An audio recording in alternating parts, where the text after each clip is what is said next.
Hi guys, I'm back, and we have two guests today. We have an Allison, and we have my sister. Hi.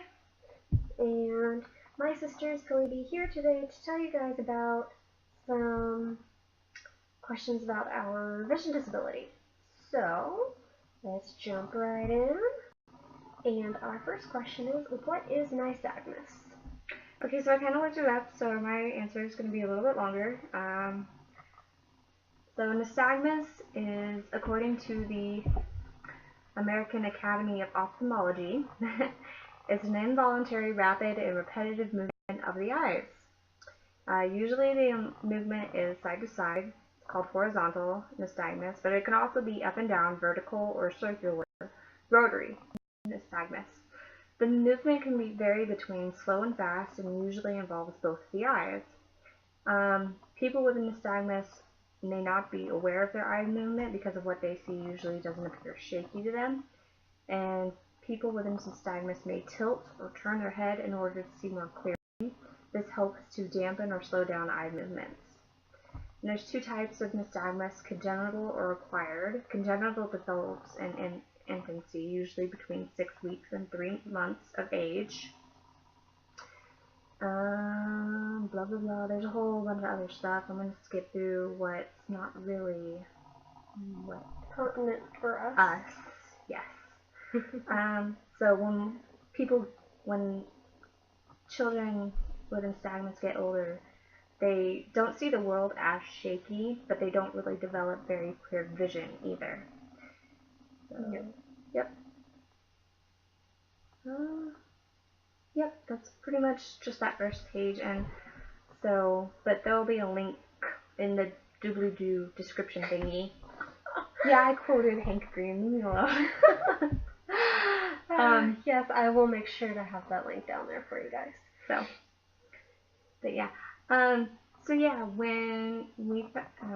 When my mom and dad found out that we had nystagmus, they noticed we had horizontal nystagmus, so ours goes side to side.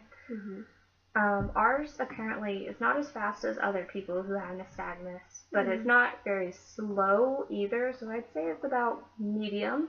Yeah, it's about medium. I would also say that it has calmed down a bit for us with age as well. So. Yeah, I guess it would. I notice I do tilt my head, definitely more than Katie does. Yeah. I know when I do try to read something on a sheet of paper, if I can't read it very well, if it's very kind of like squished together, I'll go and I tilt my head a little bit, kind of like that, to try and read it. Oh, sometimes I'll just turn the whole page. I'll do that too. Depends. I know if there's something on a board far away and I can't read, I'll definitely go and I'll tip my head and be like, Gladius, and squint and read, because I'm weird and if it's stationary and I can't get to it, I just cry and ask my neighbor. Yeah. And if that's not possible, you just like pretend. Be like, oh yeah, that's what it says. Yeah, context clues. Yeah, right. That doesn't always work, but no, it doesn't. We do what we can. Yep. Does that really answer that question? I think it does. Okay. Alright. And our next question is, what is it like growing up with a vision disability? Hard. It sucks. Hard. Sucks so hard. Okay, so yeah, it was really hard. So I was in glasses from about the time I was 1. Well, yeah. 6 to 9 months. Yeah. At least by the time I remember, I was 1 for sure. 1. I remember watching TV. I remember getting up really, really close to be able to watch the TV. And my dad was saying, "Why are you so close? You have to sit farther back." And I was like, "But Daddy, I can't see the TV." I remember there being a piece of blue masking tape on it. Do you remember that? The blue masking tape on the floor? There used to be some blue masking tape on the floor. You can't sit closer than this to the TV.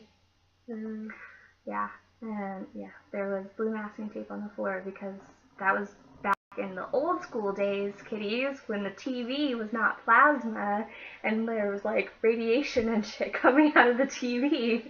Yeah. It would kill your eyes, which we already had sucky eyes, so it would just be even worse. So I actually do not recall this, but that was probably by the time I actually was interested in watching TV and all that kind of stuff.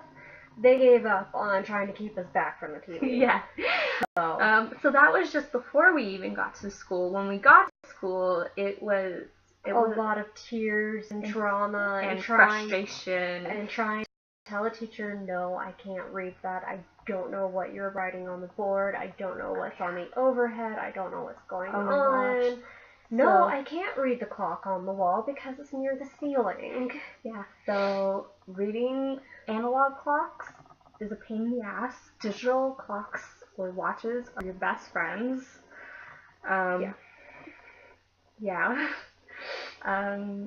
So by the time I was in 4th grade was when we finally got our act together and told them that I was in 4th grade, Katie was in 2nd grade at the time? Yes. And that's when we got our act together, or my mom and my dad got their act together and said... Or actually, I think it was the schools. It was more the schools were saying, like, they need extra help, find them some extra help and such. And that's when they're all like, hey, you're failing the exam. And we're like, we know! We've always been failing it. Like... So that's when... You couldn't have helped us out a lot before now, but whatever. So that's when we got our act together, and that's when they're like, you know, you really are smart, you just have a vision disability. And we're like, yeah, we know. It's not like we have a learning disability, we have a vision disability. So yeah, it was a whole, like, 5+ years of, no, I can't see the board. Yes, I have to sit up front. Yes, I have to get up to read the board, which, you know, 4 years of kids being, oh, 4 eyes, you can't read that? Why do you sit up front? Why do you have to get up to read the board? Yeah, because, let me just clarify something. We wear contacts now. We used to always wear glasses, but it does not correct our vision to 20/20 vision. Yeah, with corrected vision, I'm still at, I think, 20/50 here and 20/70 in this eye. Yeah, so that's with corrective lenses, okay? And that's still pretty bad. I mean, it's bad enough that the state we live in does not allow us to drive. Okay, so thank God for free public transit and for the moment. And our mother, who is a saint, who will drive us to work. Right? Literally, if common people could be pushed to sainthood, I would push my mother to sainthood. That's how awesome our mom is. Yeah, it's very complicated growing up with a vision disability and trying to explain to people that no, you can't see something. Yeah. And the teachers have, in the beginning, I don't think they didn't really have any patience. A lot of them didn't understood. They didn't understood that you can wear glasses but not have corrected vision all the way. Yeah. So a lot of people wouldn't they wouldn't have the patience to deal with it, which is very ridiculous. It's just like, until they got to know us and then they see that we were trying and putting in an effort. Yeah, definitely. So after a couple of weeks, they kind of got into a groove, and then they're all like, oh, okay. And so it's that first couple of weeks that's kind of like an uphill battle, and then we petered out, and then we're all like, cool, we can deal with this. Although when we did finally get help, we would get special permission to come in like the first week before the school actually started to introduce ourselves to our teachers and explain about our vision disability and like say, hey, if you do like a seating chart, can you put us up where you're going to be doing most of your writing, be it near wherever the overhead projects or the board. Oh my god, that helped so much in high school. Yeah. So much in high school. it was really very nice because if you got to have that one-on-one time with the teachers and explain to them, hey, this is what's going on, and explain like how well you can actually see and such, they would know then, not only because they got to meet you first, but also they have your face in their mind, they all have all that extra information. And I don't know if any of the teachers did this, but I know I probably would have done it if I was a teacher, but I would have gone in to go look up like whatever the vision disability was to try and help them as much as I could. Yeah. So, let's see what else. Also that whole going in and meeting, you could get your route to your classes down. Oh yeah, that is invaluable when you're switching classes and you haven't done that. Yeah, especially because it was a new school, so like transitioning from middle school to high school, that's new and scary in and of itself. So yeah, you get that, that every middle school to high school has that like camp, survivor camp thing where they get a basic tour. But as a person with a vision disability and you don't know where anything is, that's scarier in and of itself. So there's 400 people clogging the hallways. You have 5 minutes to get to your class, which is not time to get from your class, get to your locker, get to your next class. Although they got rid of our lockers in high school. We didn't have them anymore. But back when there was lockers. Okay? Yeah. And then actually in Montana there's still lockers. So okay, in some states they still have. In our high school, the high school that we went to, there was no lockers. But even still, my sister makes a very good point. 5 minutes is not enough time. It's not enough time when you can even see half the time. And then they were talking about making it shorter. Yeah. So having that, having that route was fantastic. Yes, I loved it. Having that meet and greets, learn to where to go. Type of thing was amazing. So at least just getting that pattern down. Then, as kids with vision disabilities, patterns. Everything. Yes, patterns are fantastic. And we will touch again on that in another video, talking about trying to adjust to having to work with a vision disability. Yes. But beyond that... So our 2-part series turned into a 3-part series. Apparently. We had no idea this was going to happen. But, it's cool. It's fine. If this helps even one person, it's completely and utterly worth it. Exactly. So, by all means. Okay, I think we cleared that question up quite well. And we're already 12 minutes in, so let's move on. Alright, what are some things we can't do that others can? Well, I do believe I mentioned something about not being able to drive. Yeah, we can't drive. So here's one thing. I can't recognize faces. Like, you can be 12 feet away from me, and you could be my best friend in the entire world. I won't recognize you. And I hate to say that. You can be my sister, and I won't recognize you. Yeah. So I can't see faces either, but I try and pay attention to what hairstyle my family's wearing, what clothes they're wearing, and just like how they generally look that day. That way, because that's more to go off of. Yeah, so if I know what you're dressed / what your hair looks like that day, which is easy if you're living with them. Yeah, it's easy if you're living with them. Not so great if you're trying to meet somebody else and they got there before you. Yes. So that's why I'm going to be like, I'm at this spot at this time, be there, or I'm going to be calling you. So I can't see faces. I believe definitely can't drive. So finding new places is difficult. Even with navigation, it's somewhat difficult. Yeah, thank goodness that we can't drive, otherwise we'd be going in circles. Yeah, freaking Google, and they're like, your location is located on the left. No, it's on the right, stupid. That, and also they're like, turn left, it's 600 feet, and with somebody who has very, very poor depth perception, yeah, that's never gonna happen. No. So, free public transport, like we said, yay. Yeah. What else? What else can't we do? Well, we can't read anything at a normal distance for people. Oh Like my people, gosh. people have their phones like this far away from themselves and they can read it, but I need mine like right out here. Okay, yeah. So you know how mine was just like this? My print is like so huge on my phone. That's why I had it that normal. Books. My book. Hold on. Let me grab a book really fast. Like, I kid you not.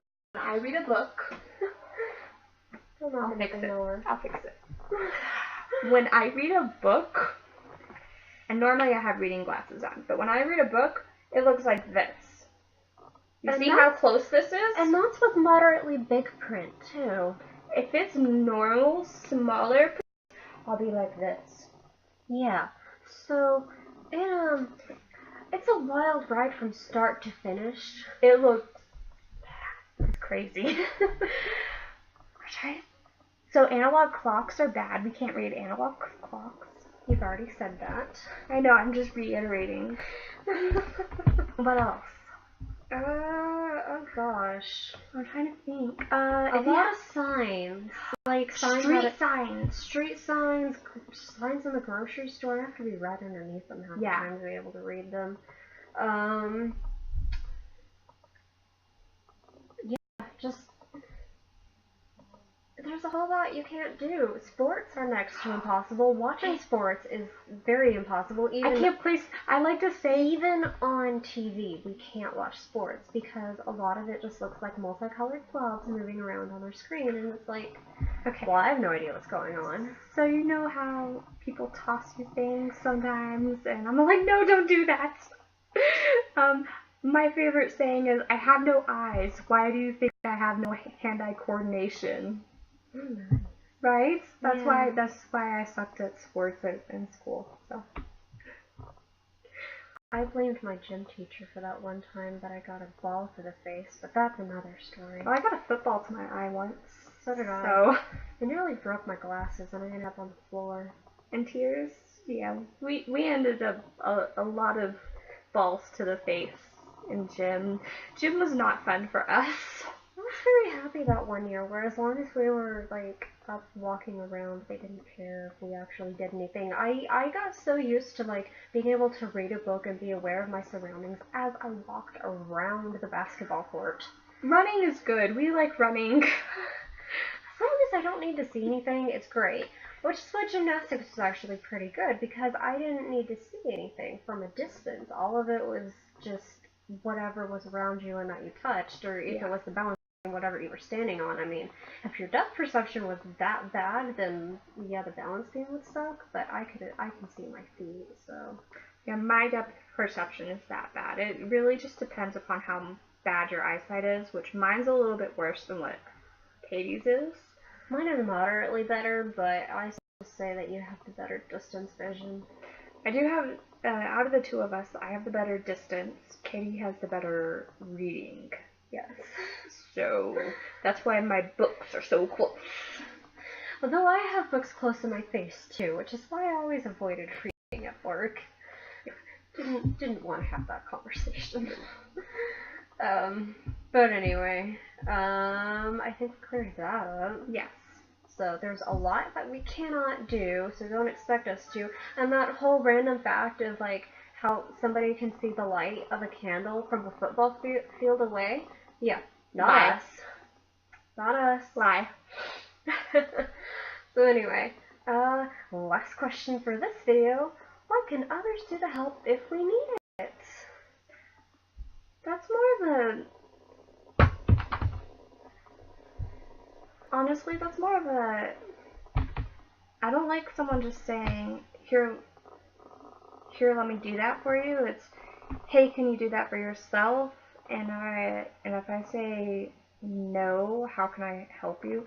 Because honestly, I'm more of one of those independent people. Like I'm moderately independent too, but like the job that I just recently got, I was told basically straight up, if you can't do this one job that we want to put you in, we'll put you somewhere else. We'll get you something to do. So that was really nice. just that helpfulness of, hey, if you can't do this, we will help you find something that you can do here, which is great. But we'll touch on that in our other job. But Video. We'll touch on that in another place, but I'm just saying that's a really good example of like what somebody can do to help. It's like, hey, just say that you can't do something, and we'll work the system around you. Yeah. Okay. So I do.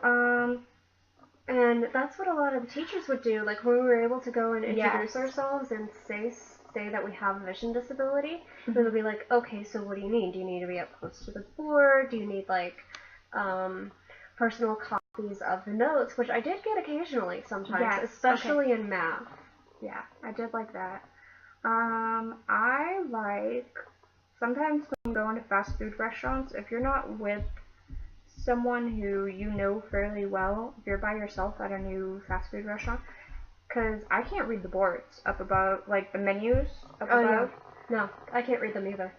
Technically, if you ask, and it's their job, if you can't read the menu, you ask them, they will either provide you a handwritten, or not a handwritten, but a just like a small menu, or they can read it to you. That's their job.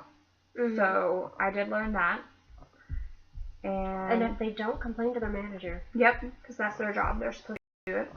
And on the bus, when you ride buses, if you can't drive and you ride the bus, if you need help getting to certain areas, just say, hey, I need to get to this stop. They can say, hey, this is your stop coming up.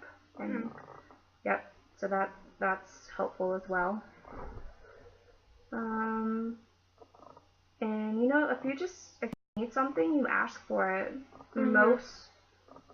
Generally most people aren't jerks. For the most part, a lot of people are very helpful, especially if you say, hey, I have a vision disability. I'm not trying to be, you know, needy or pushy, just be whiny all the time. Just be like, hey, I have a vision disability. If I could do this, I would, but I just need a little bit of help. Yeah. And most people see that you're trying to do it. If you're trying to put in an effort, they'll go for it. And that's what I notice. So definitely, which is very nice. So yeah. Sorry I made the video so long. No, it's fine. So, is there anything else we wanted to touch on, or save it all for our next video about working with a vision disability? I'm kind of excited about working with a vision disability because we're kind of just now sort of entering into this world, so it's kind of like we're learning. Well, I've been in it for a little bit longer than you have. She has been in it longer than I. No. She has been in it for longer than I have, but it's also, even though she's been in it longer, I've still found that there are other ways to handle things, and so it's still very much a learning adventure as it is. So we might make one about working with one video about working with a vision disability now, and then later down the line when we have more information, we might make another, just answer any questions that you guys have. Yeah, definitely. And if you ever have any questions for us, or if we have any more information, we will always provide it, and feel free to ask questions, because trust me, you will probably never learn anything if you don't ask questions. The only stupid question is an unasked one. Exactly. So yep. So like I said, the stuff that I read from there, it's going to be we will link it down below. And yeah, if you guys have any questions, let me know, and we will be happy to answer. Yep. And if you don't hear back from us right away, it's probably because we're researching the answer ourselves. So it's not that we're ignoring you, I promise. It's just that sometimes we don't even know the answers ourselves. Beyond that, our usual ending is I'm going to have my subscribe button about here, and some links to other videos over here over my sister's face. Oh. Now, bye. Yeah, hope this helped. Bye, guys.